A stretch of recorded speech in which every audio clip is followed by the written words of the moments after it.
آپ رضی اللہ تعالی عنہ کا نام عائشہ، لقب صدیقہ اور حمیرہ کنیت عبداللہ تھی۔ حضرت عائشہ رضی اللہ تعالی عنہ حضرت ابوبکر صدیق رضی اللہ تعالی عنہ اور رومان بنت عامر رضی اللہ تعالی عنہ کی صاحبزادی تھیں۔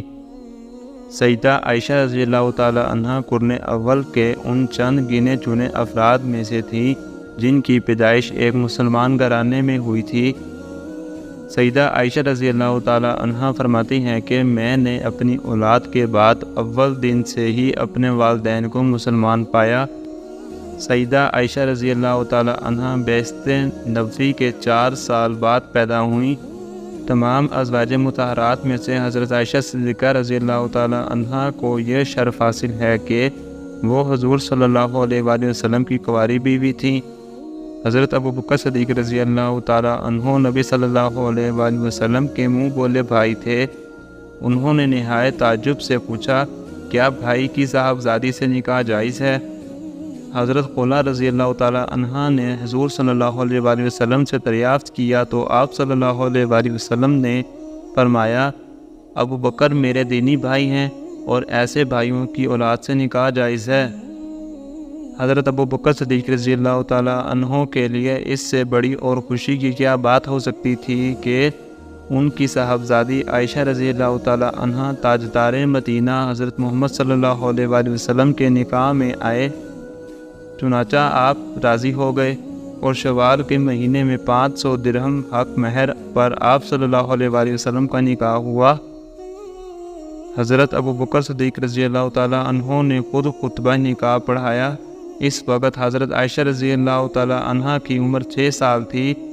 نکاح سے پہلے حضرت محمد صلی اللہ علیہ وآلہ وسلم نے سیدہ عائشہ رضی اللہ تعالی عنہ کو 2 مرتبہ خواب میں دیکھا۔ آپ صلی اللہ علیہ وآلہ وسلم نے دیکھا کہ ایک وہ ریشمی کپڑے میں لپٹی ہوئی ہیں، کوئی شخص انہیں اٹھا کر کہتا ہے یہ آپ کی بیوی ہیں۔ آپ منہ کھول کر دیکھتے تو معلوم ہوتا یہ عائشہ رضی اللہ تعالی عنہ ہیں۔ آپ صلی اللہ علیہ وآلہ وسلم دوران خواب ہی فرماتے ہیں، اگر یہ اللہ کی طرف سے ہے تو ہو جائے۔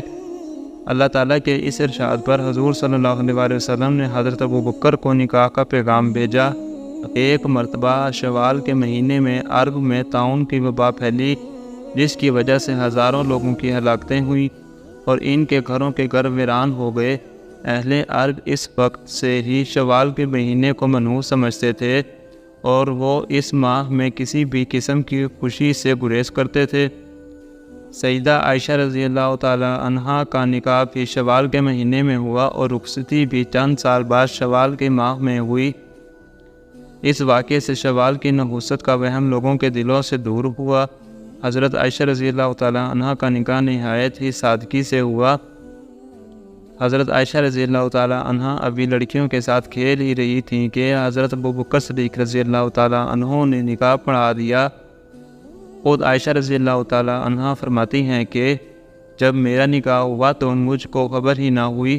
سیدہ عائشہ رضی اللہ تعالی عنہ سے نکاح کے بعد حضرت محمد صلی اللہ علیہ وآلہ وسلم 3 سال کے لیے مکہ تشریف لے گئے۔ اس کے بعد ہجرت کا سلسلہ شروع ہو گیا۔ آپ صلی اللہ علیہ وآلہ وسلم کو سیدہ عائشہ رضی اللہ تعالی عنہ تمام ازواج سے زیادہ محبوب تھیں۔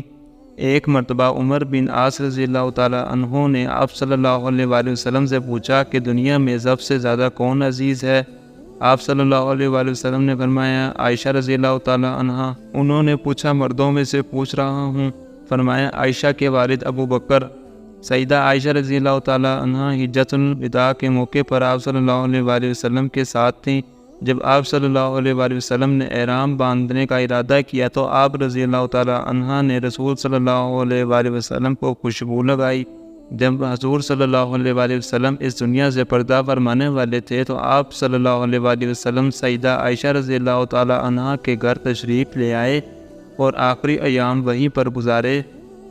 پیر کا دن تھا۔ سیدہ عائشہ رضی اللہ تعالی عنہ کی باری تھی۔ رسول صلی اللہ علیہ وآلہ وسلم سیدہ عائشہ رضی اللہ تعالی عنہ کی گود میں سر رکھ کر لیٹ گئے اور اسی حالت میں رفیق اعلیٰ سے جا ملے۔ حضور صلی اللہ علیہ وآلہ وسلم کی قبر بھی آپ رضی اللہ تعالی عنہ کی حجرہ شریف میں